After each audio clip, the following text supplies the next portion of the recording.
okay, from Deepak Gupta, how does Article 4 impact new PD rights? Well, they could, in theory, bring in Article 4 to the new PD rights. I haven't seen any drafted yet, but watch this space, basically. Okay. Then I think there's one here that was actually emailed to us earlier, and I think it's actually been put into the chat as well. I have it on my list of emailed ones, but it's here. I have a ground floor child nursery. The first floor is residential. Can I change residential to child nursery? It is a semi-detached property. But you might be able to. Obviously, you need an application for full planning permission to change the resi to child nursery. It might make some sense to the council, who might be prepared to get behind it and support a local business. It's an interesting question because it's quite common within planning that you get a tension between two different policy objectives. So on the one hand, you have the loss of residential, but on the other hand, you have a support for a growing business as well. So the likelihood is this is not going to be, from the sounds of it, because it's first floor accommodation, it might not be a high priority residential use, because if it's at first floor, it's unlikely to be best suited for family accommodation. So this is obviously not going to be ground floor with an access to its own garden. And so it might carry a lower priority than compared to extending the current nursery. So without knowing more about it and where it is and the local plan policy, it's quite possible that it might be okay. One of the issues, of course, around child nurseries is traffic impact and highways. And so it's important to speak to a highways consultant before you do so, because if you're extending the nursery operation, then there might also be more comings and goings in relation to that operation. So that needs to be considered and assessed as well. Okay, I think that probably the person should probably contact you tomorrow to find out more specifically. I think the next one I've got Malcolm here. It says, can I clarify that where a building was converted from commercial to resi, that the PD rights to add additional story is not permitted where there's no commercial element? That's right. You'll have to reinstitute a commercial element to some degree. And it has to be one of the conforming commercial uses.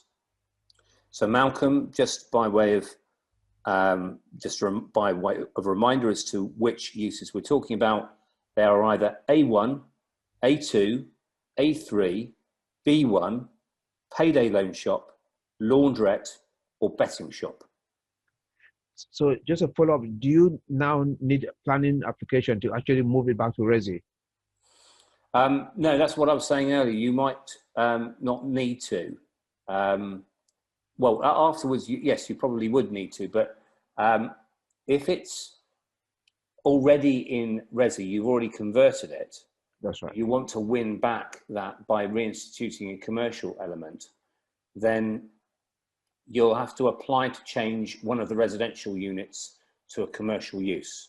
Okay. So that movement from residential to commercial use would not be PD.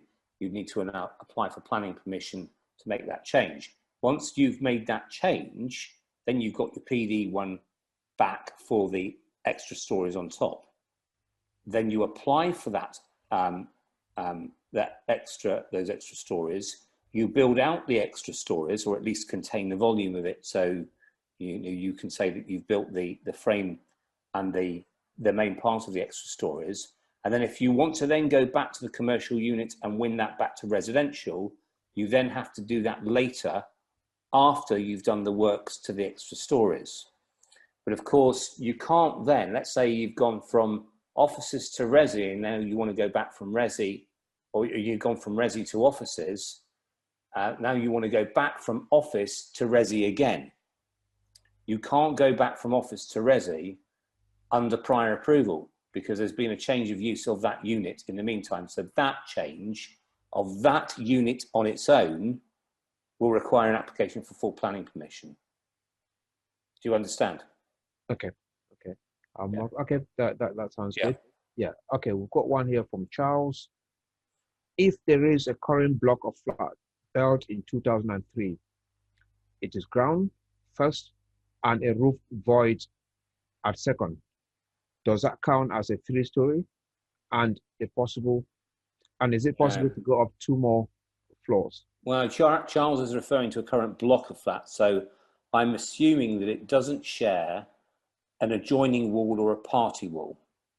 If it shares an adjoining wall or a party wall to any degree with another building, another separate building, then it might fall into the terraced category, in which case it would be possible to go up 2 more floors. But that's how detached is defined. It cannot share a party wall or adjoining wall with any other building. And I'm assuming from Charles's question that in this case, this is a standalone, completely detached block of flats, in which case, if your 3rd story, in inverted commas, is actually the roof void, then the PD rights wouldn't apply. You would have to apply for full planning permission to go up 1 or 2 more stories. Okay, great. Okay, as the new uses class E, etc., are temporary, if a pub is moved to sui generis noun, will it revert to its previous use class by next July? In theory, yes. Okay. So, okay, will the presentation be shared after? Are you going to share the slides with the audience? It's up to you. Okay. So, okay. Once a planning permission, okay, this is all from Kieran. Okay, once a planning permission or PD has expired, and to resubmit it again, then does it need to be done via the same person who originally submitted it, or can a new party use the same application to resubmit? No, unless the application has been granted as personal to somebody, but usually planning permission or PD that's been granted goes with the land. It doesn't go with the person. So it doesn't matter. It doesn't make a blind bit of difference as to who is resubmitting it. So Kieran, evening to you. If you are looking to resubmit an application that's been granted in favour of somebody else, then it's perfectly okay to resubmit that yourself afterwards. It benefits the land. It doesn't benefit the person who applied for it. Okay. I think there's one here that you probably actually mentioned. Okay. Richard says, can you give a couple of examples of the types of schemes that have been approved under the new pre-approval rights? I haven't come across any that have been approved under the new prior approval rights. Okay, that's what I thought. You did give a clue during the presentation. But it's too early for that, Richard. No one has actually done it, so it's probably one of those. It looks all good on paper, but it might. Yeah. Do you think is it going to be quite difficult to actually find practical examples that will work, especially the 2 floors above? Yeah. I mean, they're the kinds that you probably would have looked at in the first place and seen that they were obvious examples. This is the problem, is that people now call in permitted development rights. They think they have a right to put in an extra story or an extra couple of stories. It doesn't work like that, because you've got such a long list of things to check off, and you think it's permitted, and therefore the council will look at things such as overlooking privacy and so on and so forth in a softer way than they would have under an application for planning permission. No, they'll look at it in just the same way as they would have under an application for planning permission. Okay, I think we've got a few people that put their hands up, but I think it might be best to go through all these questions here just in case they do. Yeah, that's fine. Yeah. Okay. Let me see. We've got a long one here. Clearance, haven't we? Yeah, you want to go through that long? That's a long one. Yeah, in an area of outstanding natural beauty, if the local policy team have confirmed through an email that the policy allows 2 to 3 houses in the village, then does that guarantee a development, providing we do all the relevant reports, etc., also across the site? They have allowed 4 dwellings and 8 dwellings. However, our site has a derelict barn with 3 acres of land. And in high level terms, Kieran, always be wary about what the local policy team tells you. That's not a formal pre-app, and they're not going to be bound by their advice. They can't fetter the discretion of the council. So when you put in an application, when they see the detail of it, they might take a different view. And we've done a pre-app recently, and we were told in some respects our proposed development was okay, and then officers took a different view under the application. It turns out that, of course, the pre-application advice was wrong, and we've received an apology and a refund, and be given very helpful steer in terms of how to make it right. But that's just as an example in practice as to, you ask one bunch of officers, you can get two different types of opinions sometimes. So just be careful about relying upon what the local policy team says. And I don't necessarily think that when you put in an application, you should simply say it's okay because the local policy team says so. You still need to make a planning case for it. And that's where we come on to the other aspects of your question, that they may help you to make the point more strongly than simply referring to what the local policy team has referred to. But to tell you any more, that's a very specific question. I couldn't go into the detail right now. Okay, I think we've got a couple of questions here from Deepak. Okay, Deepak says, can he get the recording? Yes, Deepak, I think in a couple of days, we should have the record of this on our YouTube channel. Okay, then is planning application required to make a semi-detached into a nursery? Yeah, you're making a change of use. So that's a full application for planning permission. Okay, got one of these long ones again. I would prefer that you read the long one so that you can actually go through it. Yeah, an application went in around late January 2020, fees paid, but it bounced back as the grounds were incorrect and part of the land belongs to a third party. Just in a wrangle trying to buy that bit of land off the person should be okay. And everything else on that application is correct. Question is, can the council say you've taken too long, pay again? They can do for administrative reasons, but if you're, if you were looking to submit the application, but it took a little bit longer than you thought it would do, then it's your responsibility to keep in touch with the officers and manage that case and manage that relationship and agree on an extension of time. If you haven't done so and it's gone some way past the cut-off date they provided you in a letter, then you probably might still be okay, but get in touch with the officers to see if it's okay. It's up to them and their discretion in terms of how they're managing their cases. There's no hard and fast rule on that one, Lisa. Okay, yeah, you've got one more from Deepak. I think you did cover this, maybe it probably didn't follow, about how Article 4 comes in. The local councils have to give certain months of notice before and declaring an Article 4. Yeah, there's not a specific number of months, but they certainly can't make an immediate Article 4 direction in that it comes in the day after it's been made. It's usually several months before it comes into force. Okay. Then actually, while we are on this question of Article 4, I think there's been a mix up in terms of Brent Council, because we did a consultation event for Brent Council last year for that Article 4 direction.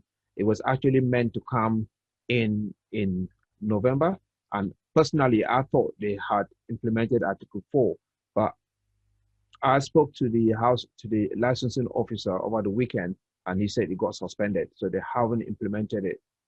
That's correct, right, David? Well, I don't know if it's correct in your particular case. Yeah, so it's not been implemented in Brent, but most people think Brent is now Article 4. But I got it from one of the officers that it's been suspended, so they haven't actually implemented it. Okay. Okay, I think we've got one more. It's a long one, isn't it? I'll read this out. Yeah. Will a mixed-use building, 3 floors, 2 of which are existing in residential, in a secondary retail area, has a commercial unit at ground floor that's been empty for 2 years, will this be covered by PD rights? Yeah, potentially. If it's a mixed-use building, it's 3 floors. Okay. Ground floor being empty for 2 years. Just see if there's I'm missing anything.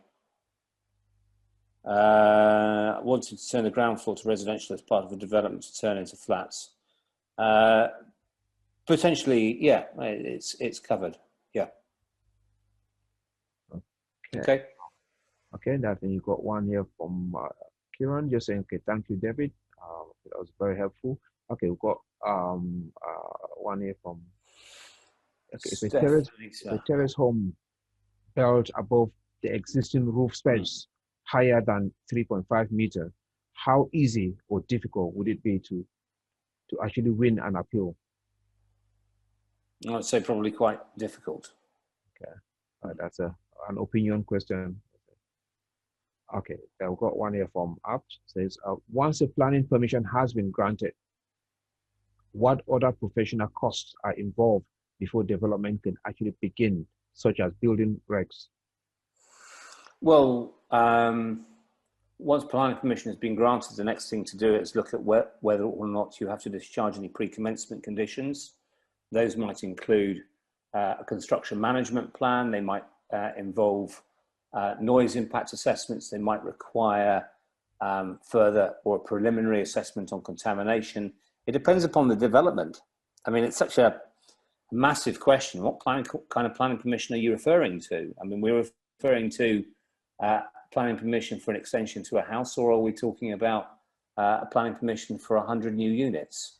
So it depends upon what you're looking at there. You then get into the construction phase and you're looking at tendering and contractors and build cost estimates and so on and so forth, which is a subject for another day. Okay, great. Okay, I think we've just come to the end of the questions that are in the box right here. And I think quite a few hands have now gone down, but I think Deepak has still got his hand up now and he's put his hand up. So what I'll do, I'll enable Deepak to actually talk and ask the question to yourself.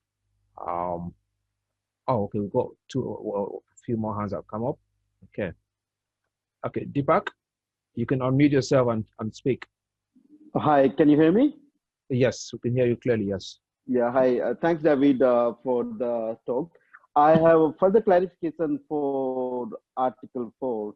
When you say, for example, Brand Council has Article 4, does it mean you can't do literally anything without knocking at the door of the council first, or they have to declare Article 4 for separate thing, like they have to declare Article 4 for HMO separately and Article 4 for PD? And if yes, what are the other types of Article 4 declarations other than, say, for example, HMO and PD? And yeah, that would be my first question. Thank you. Well, Article 4 is a big area and there are a lot of twists and turns to it. We cover it in a lot of detail in the planning masterclass. And so you need to look at the Article 4 direction very closely. Effectively, what Article 4 does is it withdraws permitted development rights. So all it means is that you need to apply for full planning permission, something that otherwise you might be able to get under PD. That's all it means. So it doesn't necessarily mean you're not going to get planning permission for it. It just means that you have to go for a formal route and obviously spend, from a practical point of view, it'll take a bit longer. It might mean more money and it's a bit more planning risk as well. The extent to which your development might be covered or hit by or engaged by a planning Article 4 direction depends upon where it is. So obviously check that it falls within the red line of the Article 4 direction shown on the map that goes with that direction. And also read the wording of that direction very carefully, because it might be only in relation to some parts of some of the use classes. So for instance, in Waltham Forest, I know that they have an Article 4 direction that seeks to withdraw prior approval rights on A1 use classes to go from A1 shops to C3. But you can do the same prior approval right on A2 units and on betting shops and on takeaways. So that hasn't taken, the wording of that hasn't extended to other uses which benefit from the same prior approval. So it doesn't mean that, what it means is you have to look very carefully at what the wording is. Can I please very quickly ask a follow-up question? Is there any website or an app where I can say put in my postcode and find out what are the Article 4 limitations are in place for the postcode or that area? Not that I'm aware of, no. We go onto the individual council websites and check for Article 4 directions. Okay, that's it. Thank you. Thank you, David. Okay, thank you. Okay, Mr. Mojani, just before we come to you, let me just ask a question that just come in, just in case it helps you. Okay. David got one here that says, what is required to be able to raise the roof line in order to make adequate space for a loft conversion? Because I thought this would be a very common one, because a lot of people maybe at times they pass on or not buying some houses because the roof space is not high enough for a loft. What do you actually require to be able to raise that roof line to get a loft conversion in? Well, you might very well need building regulations. You might also need planning, an application for planning permission as well. Some roof extensions, such as dormer extensions, depending upon the use of the property, for instance, if it's a single dwelling house and it's not in a conservation area and there's no Article 4, you could increase that roof space by way of a dormer. So that helps as well. So that wouldn't necessarily require raising the ridge, but basically if you are talking about raising the ridge and raising the roof line, it can be very difficult to do in most cases, and the council would be a lot more resistant to that than applications which don't do so, don't break the roof line. So you'll be very careful about that. But an application for full planning permission normally. But David, if you have a situation where, say, in a Victorian house with a very tall ceiling, can you get around that by lowering the ceiling of the room below to make it to give yourself enough room, headroom for the loft? Yeah, you might be able to do so, and obviously any internal works wouldn't necessarily require an application for planning permission. Then, of course, you've got to think about other areas of regulation or practice, or what's required, or how it impacts upon the structure that way. And it might not necessarily be feasible. I mean, a lot of people, they do look at increasing roof space in lofts, and I can understand why. And in some cases, in some areas of the country, it's worth doing so. But bear in mind that any time that you fiddle with the structure of a building, you're increasing the risk.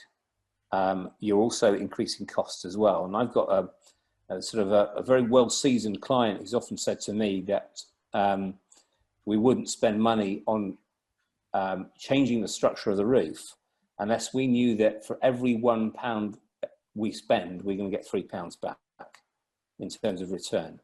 What you've got to bear in mind is that when you're going up into roof space, notwithstanding whether or not you need a planning application for it, you're going to be putting habitable rooms into an area of restricted headroom. Now, to some, that might look very appealing in terms of kind of creating a Manhattan loft kind of effect. But the way in which the bank's valuer, if you're looking to remortgage or you're looking to refinance and pull your money out, the way they'll look at it is where they see restricted headroom, they'll usually apply a lower pound per square foot in value than they would do if it was unrestricted headroom. And bear in mind, you've just spent extra in terms of costs on that. So on paper, in simple terms, it sounds a great idea. Financially and in detail, you really need to look very closely at the numbers to see whether or not it actually makes any commercial sense at the end of the day. Okay, excellent. Okay, Mr. Mojani. Yes. Yeah, thanks for your patience. You've been very patient. So yes, you have the floor. Thank you very much. I'm sorry, I was a bit late, so I'm not sure whether it was already covered. I think you have answered one of my questions, which was about loft conversions, and I think you have covered what I was going to ask. I have another question. So I'm the magician. I read your mind then. I know. Well, I think just for at least I know what I know the project you're working on, so that's why I thought it might be relevant for you. Thank you. So I have to say that. Can I ask a supplementary question, if I may? Certainly, yes. Yeah. If I'm converting a garage into an annex, would it require building regulations?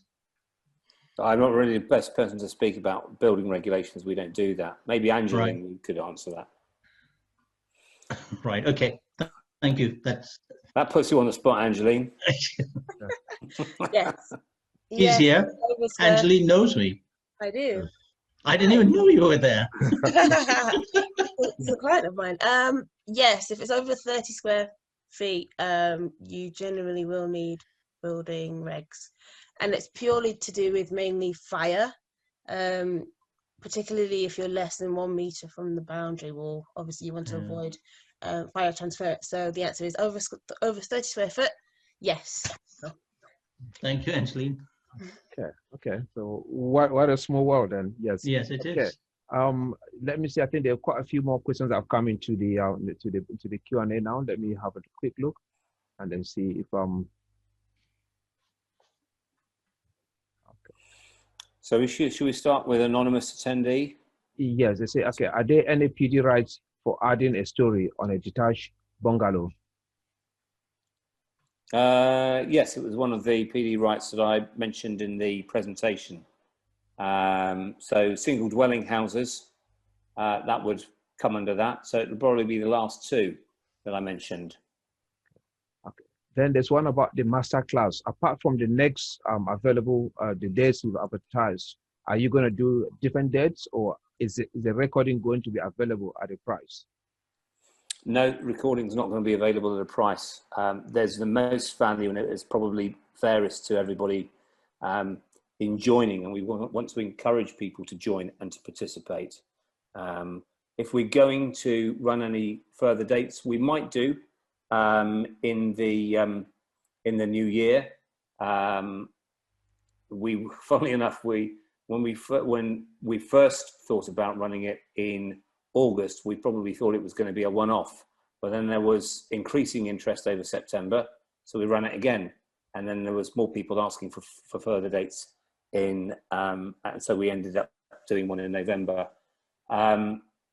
We might run one again next year, but nothing's been planned yet, so I can't tell you whether or not for sure what the dates are, even if we're going to do one. I think the important thing is for people to try and make it now, because David is not a trainer. He doesn't make a living from training. It's a one-off because of the opportunity that that's come up. Like David clearly says, this is not to replace your planner. It's only to enable you to be able to actually identify the opportunity in the first place. Be able to identify, which in fact brings me to the questions that it's on Facebook. Someone was saying there are quite a few shops and offers, opportunities up north. Why are people not doing them? Which I think, David, why are people, there's so many opportunities up north of England. Why are people not doing all those projects? Don't know. Which I think, there's all sorts of reasons. Earlier, you mentioned about they don't have the money. They're concerned about the risk. There's a lot of nervousness about property investment and property development at the moment as well. I mean, even when you're looking at the values in town centres at the moment, it's very, very difficult to put an end value on most things at the moment, even on very, very short timescales. If you're looking at a 3-month turn on a refurbishment, it's not the same situation as it has been historically, where you can be reassured about probably coming out at least the same amount of GDV. There's a lot of uncertainty about those figures at the moment, and there may be a little bit of a bottleneck in the money being available. Okay. And then just to add to that, David, I'm currently valuing a property in Middlesbrough to take to auction. It's a shop and 3 flats above, which we are actually reserving at about 150,000. It costs about 40,000 to convert a flat. So I'm looking at it. If that shop came up with PD rights, there's no way you can build flats above it and make money from it. So I think while you're able to do certain things, or you have PD rights to do projects, it doesn't mean that you should do them. You have to make sure that it makes commercial sense, because I think these flats were done ages ago. I don't think anyone in their right mind will go to Middlesbrough and start doing shops above Resi when a 2-bed flat will be valued at 40,000. It probably cost about 40,000 to get the project done, or if not more. Exactly. So I think, so to answer the question about why people are not doing these projects up north, it's probably not viable. Probably not viable. Yeah, exactly. They're not viable. There's no reason to actually get them done. Yeah. Okay. Yeah, you want to go to the anonymous? Yeah, I've got an HMO. One of the units has a conservatory kitchen unit set on a proper foundation, 4-foot brick wall foundation. It's very specific. But the council has said that I must make the kitchen fireproof. This will mean building a proper extension. Is there any way of avoiding the complete removal of the conservatory by making part of it fireproofing?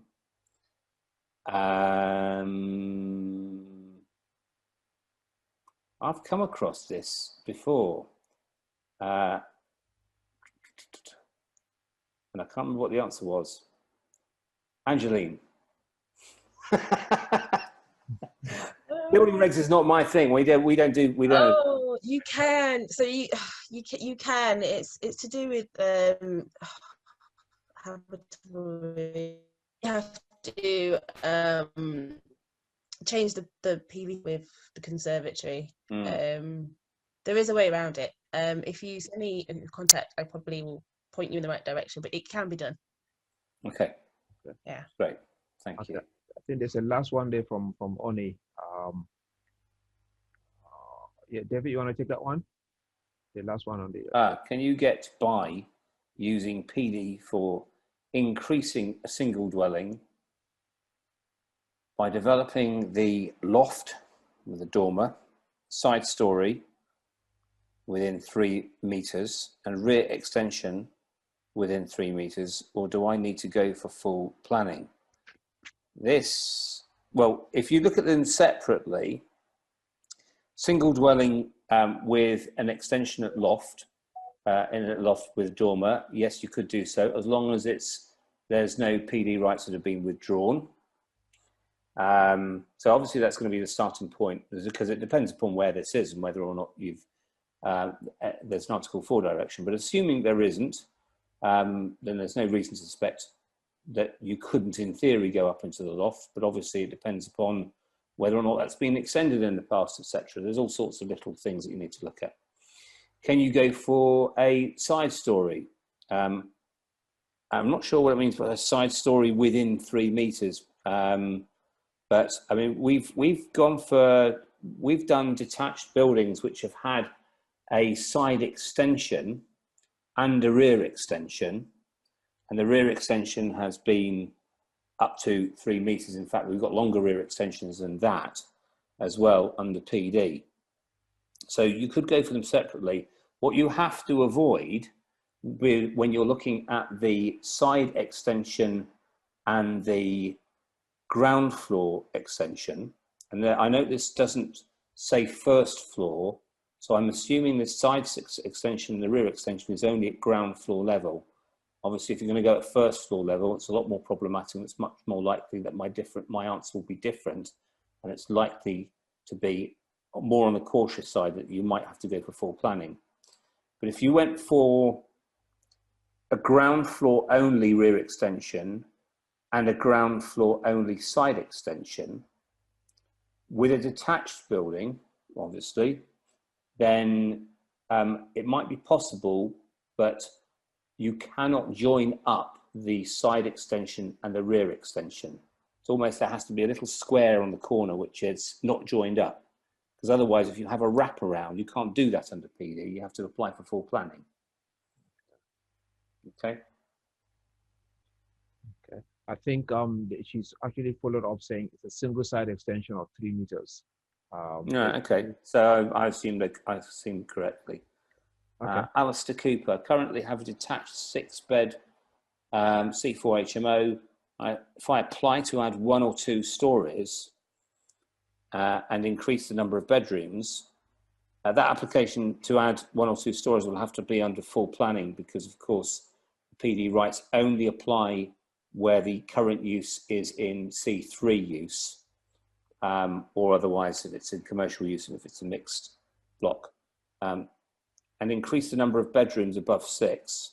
Well, that will definitely take it into a sui generis HMO, so that would require an application for full planning permission. Will the authority consider this as an application to create a sui generis HMO and resist the prior approval application. Yeah, it has to be done by an application for full planning permission. So don't even bother making a prior approval application, just make an application for full planning permission. And quite frankly, as I've said, I've already shown that, and unless there's a reason for trying to avoid an application for full planning permission by way of PD, by way of making an application to PD, because you want to get away from affordable housing requirements, there isn't an awful lot of difference between one route and the other. There are perhaps one or two other considerations that might be engaged here with going for a larger HMO than for a smaller HMO. The two main issues that tend to come up are noise and disturbance from extra comings and goings. So that's not under the PD process. So there is some merit to staying within the PD system here, but you've got no choice here. You're going to have to go by an application for full planning permission for this proposal. So you'll have to deal with that issue. The other point is to do with parking in highways, because usually parking standards are based on a certain number of spaces per household or per bed or bed space with an HMO, whereas they're rather more generous with flats. It's a certain number of spaces per flat. It relies upon you being a lot closer to public transport and almost going for a car-free scheme, you know, even perhaps supplemented with cycle parking spaces to overcome that. And that issue is the same under prior approval as it is under an application for full planning permission anyway. So really there's very little difference, Alistair, between going one route and the other, but it's Hobson's choice. You've got no choice. You have to go by an application for full planning permission for that. Just looking at the time, can I just deal with one further question and then probably... Yes, you've got one from, is it from... Stefanitza. In the case that a bungalow would want to add an additional floor in an area that has double stories everywhere, so presumably she means ground and first floor, would that be done so under a prior approval application? Yes, it could be done under in theory, as I pointed out under one of the other slides. That's it. Yeah, I think there was actually a bungalow that was on sale at the London auction house that's based around just up in Stanmore. I think that this question probably, I'm not sure if Steph was the person that bought that bungalow, but that bungalow stood in the middle of all like 2 or 3 story houses, so it was quite easy to actually get planning to get that done. Okay, so I think okay, I've got more questions coming in. I don't know, do you just wanna maybe, let me see, plan? Do you want to just look at that one? One more. I have a plot of land with 3 garages. Yeah, I have a plot of land which, it depends how detailed, because some of these are very specific and probably need detailed advice. Okay. I have a plot of land which has 3 garages previously placed on it. What are the new policies with infill land, and could I get planning for this? This is a property neighbouring. This is a very detailed question. This is a very specific question. Okay, that probably needs to talk to yourself about it. Okay, I think we probably have come to the end of the questions, the Q&A session. And David, thank you so much for all the value that you've and the knowledge today. What I would do, we immediately the Zoom actually ends, you get an email in your email box with a link to book David's mastermind. And tomorrow, Ati will call you all to just get a feedback on how you found today. I think if you look in, I think Ati has got, if you go into polls, you can actually launch, Ati's got, there's some questions you can actually go through and just Ati just needs some feedback. I'm not sure, I haven't looked through the questions myself. So if you just look through the questions and please provide some feedback for her so that she can help make decisions for the upcoming events. And I think on that note, David, thank you so much for your time. What I would do then is, if you can send me, are you okay sending the slides out to the attendees? Yeah, you can send the slides out to the attendees. Have you got a copy of the slides? Okay, I think Archie has them, so I'll just get her to PDF them tomorrow and then email it to everyone that attended today, with your permission. I'll send them on to Artie tonight, so you've we make sure that you've got the correct set. Okay, that's excellent. Okay. So yeah, thank you very much, David. So you can maybe just feel free to actually just switch off if you have anything else to go Thank to. you very much. So Thank I'm you to gonna, Angeline to answering the building regulations. yeah, if I was It's going to go actually, to say, it's an interesting point actually between the difference between planning consultants and architects, because we do tend to work hand in glove with each other. You know, a good team is, you know, architect, client, and planning consultant. And, you know, we try and guide where there's going to be difficulties in getting planning permission, but architects are often a good starting point for understanding what is the most feasible layout and the best way of maximizing opportunity and space on a site. And then we fit all that within and guided by the requirements from the start. But we do need that initial lead from the client as to, well, what use works best, how many units are we aiming for, because they understand the full deal and what the site is costing. So we need to understand as a minimum what we're targeting and all the other pressures to make it work. And then I tend to guide on the planning, the prior approval, PD, the laws relating to it, the strategy related to it, planning applications, and then Angeline would tend to work on the building regulations and the construction, the feasibility and the implementation side of it as well. So that's kind of the relationship between the two. And then just David, while we're talking again, just before you go, because there are quite a few other questions on Facebook, but I've told them to come to the mastermind and learn a bit more from there. You mentioned that you are a barrister, you train as a lawyer. How important is, not every planner is a lawyer, of course, or a barrister. How important are those two skills, the additional skill of being a barrister to you being a planner?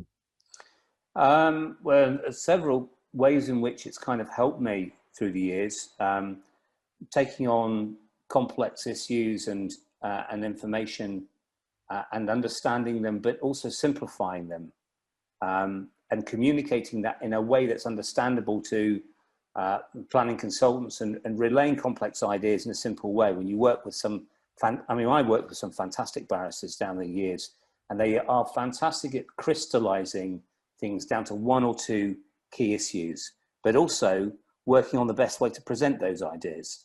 So we do a lot of work with clients on pushing them and pushing the team to put the best presentation forward as well. I just had a conversation tonight with a client on a scheme in Lambeth.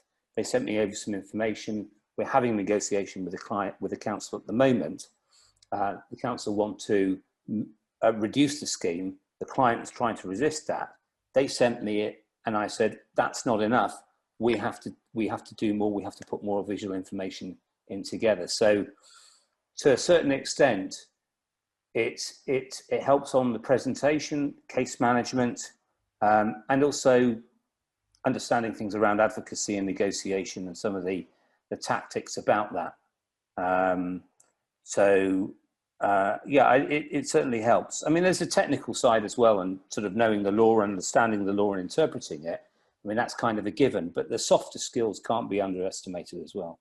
Absolutely. And planning can all be around definition of words, how things are defined and perceived. And if, and that's the strength of barristers, is being able to articulate certain things to people that don't have technical skills. So I think the skill as a barrister definitely adds a lot of value into how you present, and probably it gives that little bit more of an edge. Okay, so that's good. Oh, we've got one hand coming up. Do you want to answer that hand? Or I'm sorry, I have to go now. Yeah, okay. No, I think yes. So, David, thank you for your time. And then what I'll do, I'll just have a quick chat with the panel, and then see if there's any more questions for the panel on mortgages or anything else. We can take those before people actually go away. So, David, thank you once more. We'll touch base again tomorrow morning. I'll call you tomorrow. All the best. Thanks. Cheers. Okay. Bye-bye. Bye. Do that. Okay. Okay. Yeah. So thank you, everyone. So we'll go. I think Bob. Hopefully, Bob will be coming back soon. If you have any question that the panel, let me get David. See if David has anything that the panel can help with. Yeah, we still have. Hello, hi, David. You can talk. Hello, David, can you unmute yourself, please?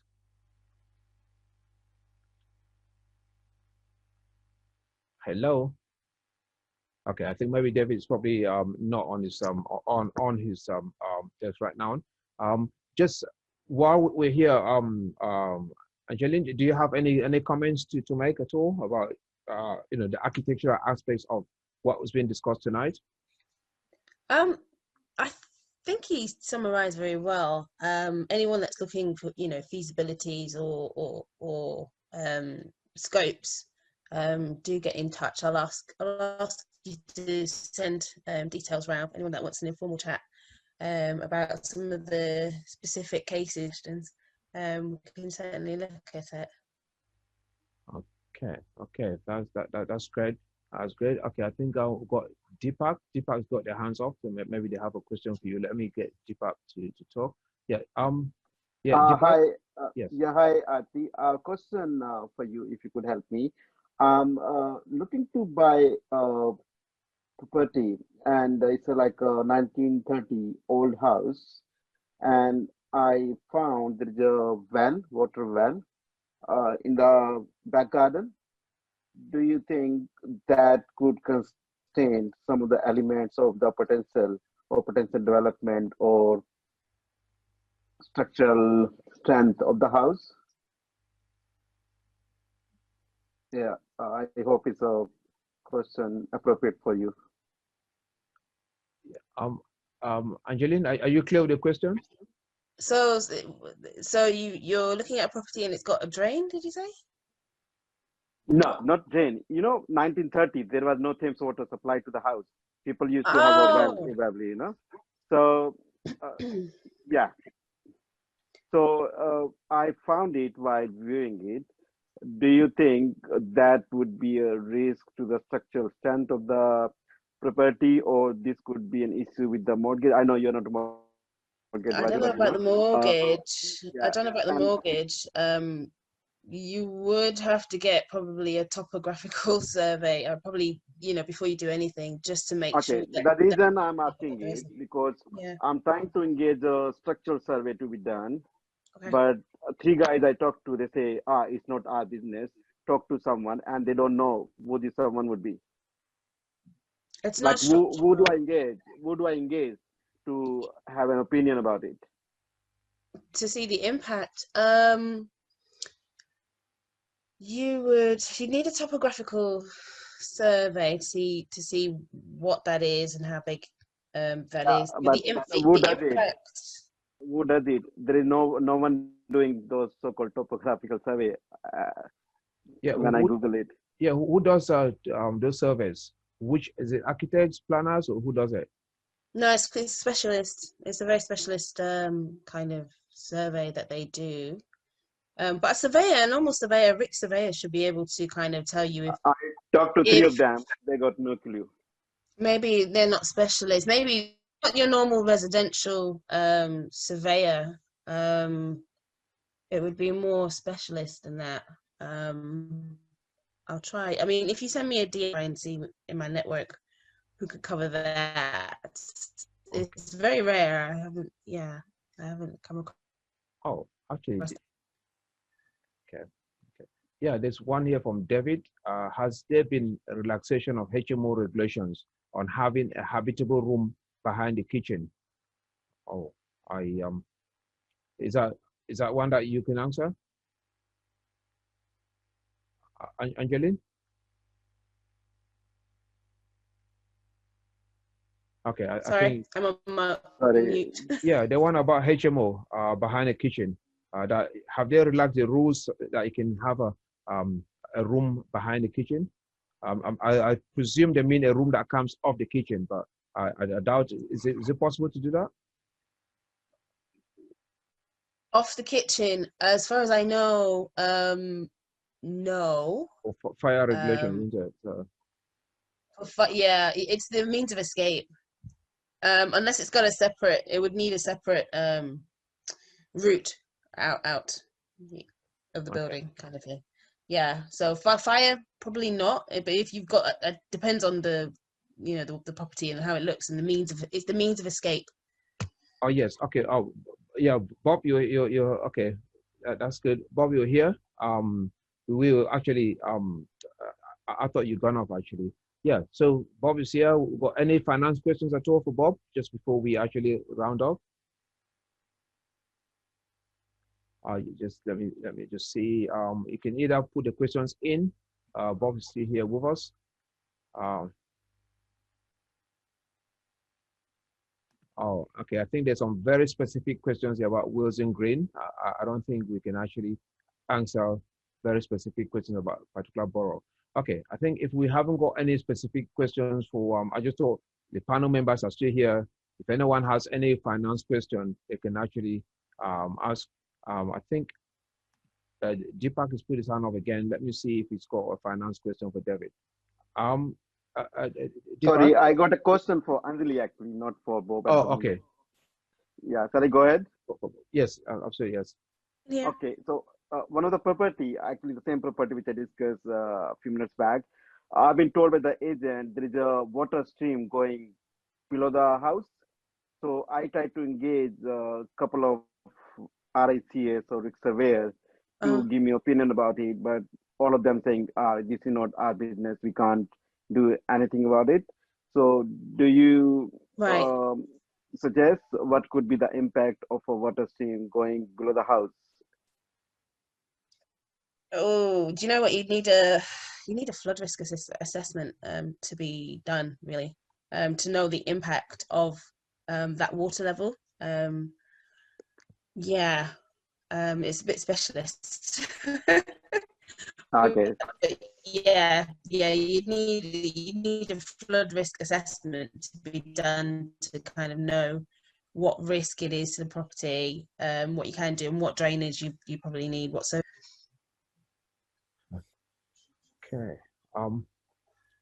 Okay. So I think yeah. Okay. On that note, I think Bob, we had a couple of people asking some finance questions earlier. I was just trying to see if there's anyone still left here for a finance question. If we haven't got one, Bob, Ati will have a chat with you tomorrow as to what day you would have your lunch break, the Q&A hour, and then she will email everyone that sees that they can come on with their questions. And again, just thank you very much for attending this webinar tonight, and I hope you find it very useful. Again, just for I didn't do the Midas presentation at the start of the event, but the core service that Midas offers, apart from doing events to make sure that we inform our community, we actually we are an acquisition agency. We help our clients buy properties from auction or from estate agents. So we will talk to yourself. We know a brief what you're looking for. We can actually help bring not only the right property to you, but we can negotiate to make sure that you get the best value possible. And we actually, again, help yourself, our clients, our database dispose of their properties. So if anyone has any property that they're selling, if it's with an estate agent, you can give us a call. We see if we can actually help you maybe get that sale through much quicker. There are a few things that we can do to make sure that your sale goes through a lot quicker than estate agents would normally do. We can actually take a property to auction as well. Like most of our database, we deal with a lot of auction companies in London and across the UK as well. So thank you again for attending this webinar today. You will be getting emails from us tomorrow, just giving you the link to actually book and attend the 2-day master class, the 2 days master class with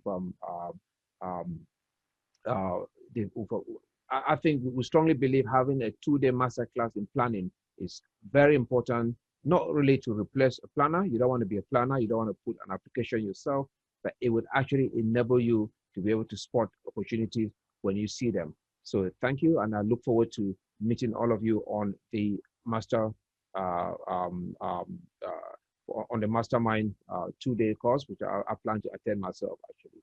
Okay, thank you, and goodbye. Any of you on the panel got any closing remarks at all? No. What about yourself, Bob? Yeah, I mean, just say the presentation was excellent. It was very technical. So I think anybody who's in the development game or is looking for to add value to their portfolio must have found it really, really helpful. I think I learned a lot from it because I know there's a lot of things going on the planning arena, and obviously as financiers of those projects, then we have to also understand them better as well, so that we can help our clients fund those developments or refurbishment projects. Now, the banks are still lending, so it's not as if banks haven't don't lend anymore. They still want to lend to the right people and for the right developments. So where there's a good margin, where there's a managed risk for the lender, they're still very, very keen to lend, and the rates aren't that bad at all. So whilst cash is king, it's good to fund every development with cash, but obviously on the bigger level you can't do that. You have to get funding.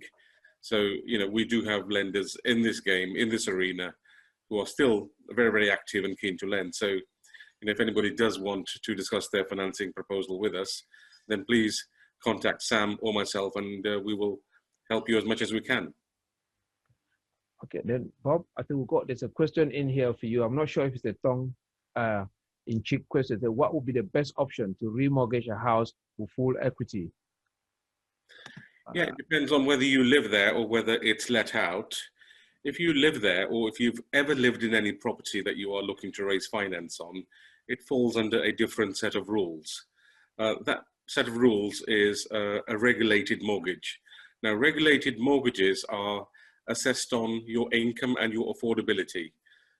So if it's a house that you live in, the amount you can raise is not anything to do with the value or anything else. It's to do with what you can demonstrate as being affordable on the mortgage, for your given age, for your how many years you've left to get to the age of 70.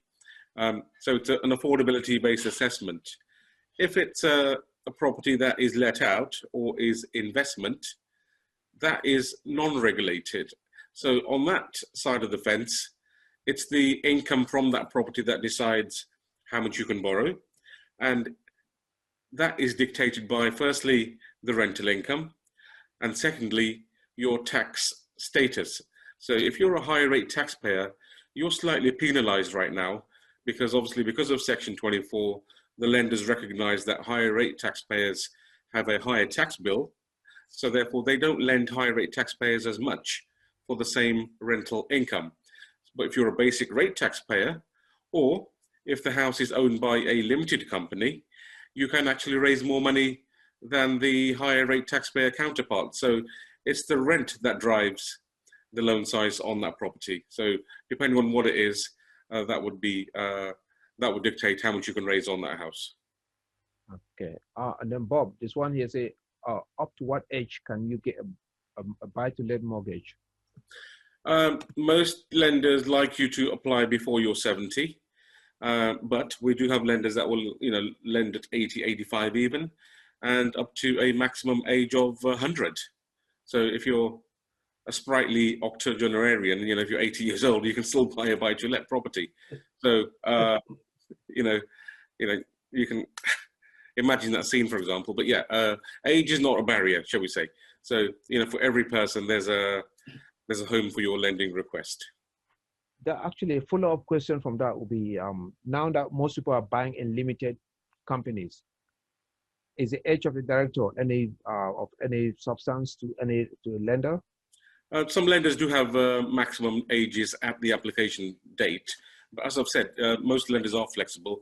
If the person is experienced, has a good track record, a good history, lenders will lend. So age is not a barrier. So, and even if you've got one partner who's not living in the UK, for example, we have lenders that will accept overseas directors and overseas shareholders. Every case is different. So, whatever scenario you present to us, the chances are we will find a home for your particular request. Okay, that's good. Let me just see. I think they've got a few more questions that popped in. Let me see if they're financed. Okay, I think there's a finance one here. Bob, 75% buy-to-let mortgage. What sort of limited company rates are you looking at? On a 75% mortgage, you're looking at mid threes. Rates have edged up slightly, but there's another lender coming into the market tomorrow with a drop of 0.25% on their limited company buy-to-lets. So it's a very competitive arena. Obviously, when you compare limited company buy-to-let rates, which are 3.5% approximately on average, compared to 2% on the personal level, you know, you are paying a lot more interest on a limited company basis. But obviously, the benefit is you can offset every bit of interest paid on that mortgage. So for higher rate taxpayers, it tends to work out better. But I would caveat that with Rishi Sunak's scare tactics of increasing tax on limited companies. So if that comes in, the benefit may be negated somewhat, but let's see what happens. Okay, we've got 2 questions here. Can we have Bob's contact? Yes, you can. I'll get that email to yourself. Okay, Watkins, can I have Bob's contact details? Yes, you can. Yes. Okay, let me see. Any more finance questions? Yourself? Okay.